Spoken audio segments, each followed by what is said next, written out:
Le réchauffement climatique est particulièrement marqué dans les Pyrénées, selon les données dont on dispose sur la base des relevés réalisés au pic du Midi de Bigorre, depuis les années 1880, le réchauffement a été de 1,7 degré contre 1 degré à l'échelle mondiale, et ce réchauffement s'accélère ces dernières années. Le suivi des glaciers mené par l'association Morenne se situe dans la continuité d'une longue histoire de l'observation des glaciers pyrénéens, qui a démarré à la fin du XVIIIe siècle avec des observations des premiers inventaires des glaciers. Le suivi des glaciers constitue un dispositif prioritaire pour le plan d'action de la stratégie scientifique du Parc national des Pyrénées, au sein d'un ensemble de suivi qui vise à mieux connaître l'évolution des milieux et des espèces particulièrement touchées par le changement climatique. Le Parc national accompagne l'association Morenne depuis le démarrage de ces suivis par une aide financière et des appuis techniques ponctuels pour les opérations de suivi sur site. Donc l'association Morenne est l'observatoire pyrénéen de glaciologie qui s'occupe de la surveillance des glaciers Pyrénées françaises. Elle a été créée en 2001 et donc sa vocation première est vraiment de mesurer la variation des glaciers.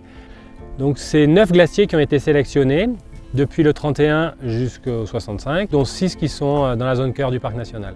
Donc mesurer les glaciers, c'est donc mesurer dans les 3 dimensions de l'espace. Donc la longueur, mesurer la variation de longueur d'un glacier, ben là on va utiliser tout simplement des repères fixes sur les roches en aval des glaciers. Et tout simplement on va dérouler un décamètre jusqu'au front du glacier chaque année à la même époque pour voir l'évolution de la variation de sa longueur. Concernant la superficie, on peut, quand les glaciers sont petits, et c'est plutôt le cas dans les Pyrénées, on peut faire détourer au GPS en faisant une trace GPS et ainsi délimiter la surface du glacier. On peut aussi bien sûr utiliser les photographies aériennes ou images satellites. Et le troisième paramètre qui est le paramètre variation de volume, variation de l'épaisseur. Alors pour ça, on peut aussi utiliser la méthode cartographique avec des cartes d'années différentes. Mais sinon, la méthode utilisée, là, c'est la méthode glaciologique qui utilise des balises d'ablation implantées dans le glacier par forage avec une machine spéciale. Et donc cette balise, ce réseau de balises qui est sur le glacier, va sortir de plus en plus au fur et à mesure que le glacier fond. Et donc en mesurant l'émergence comme ça, on a la mesure de la perte d'épaisseur. Donc d'un point de vue local, mais comme on a la superficie, on peut comme ça estimer la perte de volume de glace chaque année. Depuis que ces mesures sont réalisées, donc maintenant depuis un peu plus d'une vingtaine d'années au niveau de travaux réalisés par l'association Morenne, en termes d'effectifs de glaciers, ça a été divisé par 2.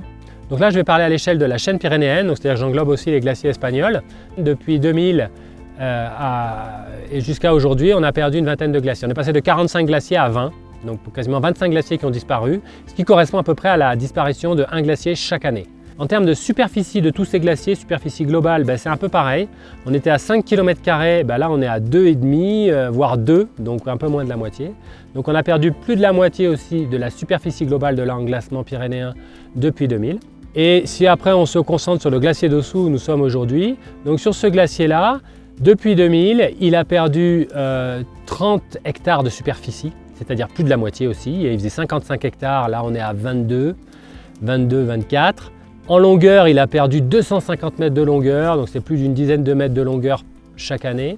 Et en épaisseur, il a perdu 40 mètres d'épaisseur en moyenne, ce qui équivaut à un petit peu moins quasiment 2 mètres par an de glace en moins.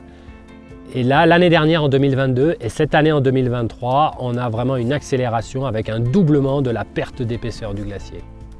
Moi, je suis arrivé au Parc national des Pyrénées en 2007 et puis j'ai commencé à faire des suivis glaciologiques avec l'association Morenne et puis Pierre René. Et je me rappelle que la première fois que je suis monté ici sur le glacier d'Ossou, pour rentrer dans les grottes, j'avais été obligé d'y aller à 4 pattes, elles étaient remplies de neige. Alors que mais maintenant, en début de saison, elles sont à peu près à 12 mètres au-dessus du niveau de neige. Et puis l'été, encore plus au-delà de 20 mètres. À l'échelle de la carrière d'un garde, ça a fondu très rapidement. Et je trouve que l'évolution elle est de plus en plus rapide. J'espère que j'arriverai à la retraite, que je verrai encore un peu de glace. Mais